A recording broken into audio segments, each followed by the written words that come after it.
Disa shtetas janë proceduar për vepra të ndryshme penale nga policia e Lushnjës dhe e Fierit. Specialistët për hetimin e krimeve të Komisariatit të Policisë Lushnjë referojnë materialet në prokurori, ku nisi procedimi penal për shtetasit. Atë 50 vjeç dhe DK 61 vjeç banues në fshatin Gjaz, pasi dyshohet se kanë zaptuar një sipërfaqe toke që nuk është në pronësi të tyre.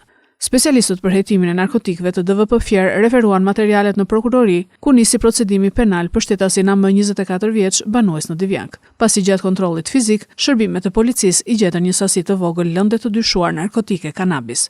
Kurse specialistët për hetimin e krimeve të Komisariatit të Policisë Mallakastër arrestuan shtetasin RT 44 vjeç banues në Mallakastër, pasi ka dëmtuar 3 automjete me sen të fortë dhe më pas gjatë shoqërimit ka kanosur punonjësit e policisë me thik. Shtetasi RT dyshohet se vuan nga probleme të shëndetit mendor.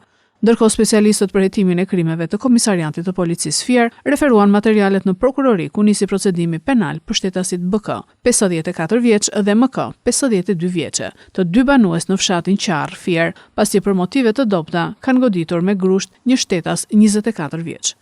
Materialet procedurale ju referuan prokurorisë së Fierit për veprimet të mëtejshme.